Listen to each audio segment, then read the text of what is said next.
कसं आहे, काल बदलापूरमध्ये त्या चिमुरड्यांवर जो अत्याचार झाला होता 1-2 दिवसापूर्वी, त्या संदर्भात उद्रेक झाला. तिथे गेल्यानंतर आम्हाला असं समजलं की त्यांना 12 तास तिथे थांबून ठेवलं, त्या आईवडिलांना आणि त्या मुलीला. आणि त्याच्यानंतर त्यांची 12 तासानंतर ज्यावेळेला जास्तीत जास्त लोकांनी तिथे आग्रह केला, त्याच्यानंतर दबाव आणला, त्याच्यानंतर त्यांनी त्यांची मेडिकल वेरे केली. असा वेळ काढूपणा पोलीस करतात. पोलिसांना कोण हे सांगतं आहे? कोणाचा दबाव आहे? आमचा तोच विचार आहे. म्हणजे तेच आमचं म्हणणं आहे की दबाव कोणाचा आहे? कोण सांगत होतं की मुलींकडे त्या दुर्लक्ष करा किंवा ते केस घेऊ नका लवकरात लवकर. 12 तास एखाद्या व्यक्तीला ताटकळत ठेवणं आणि त्याच्यानंतर केस घेणं, हे काही मला वाटत नाही महाराष्ट्राला शोभतं आहे. आणि या गोष्टींचा निषेध आणि रोज होणारे अत्याचार या गोष्टींचा निषेध करण्यासाठी आज आम्ही इथे जमलेलो आहे.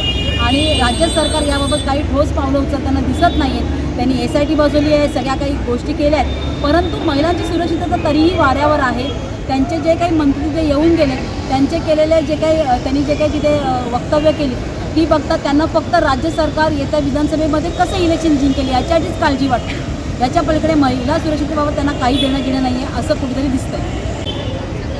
देवेंद्र फडणवीसांच्या म्हणण्याप्रमाणे आमचं पारदर्शक सरकार, त्यांच्या पारदर्शकतेचा जो बुरखा आहे तो परवा बदलापूरमध्ये तरातरा फाटलेला आहे.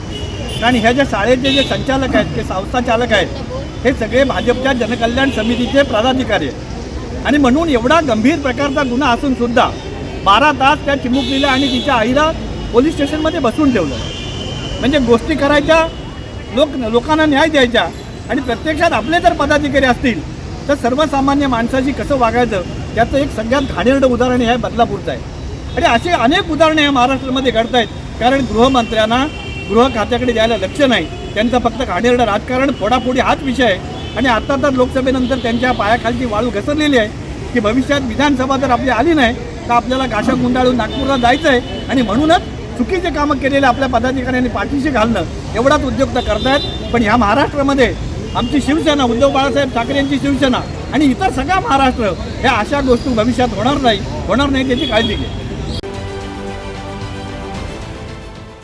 देश विदेशातील प्रत्येक घडामोडींचे लाईव्ह अपडेट मिळवण्यासाठी आता साम टीव्हीच्या सर्व सोशल मीडिया प्लॅटफॉर्मला लाईक, फॉलो आणि सबस्क्राईब करा.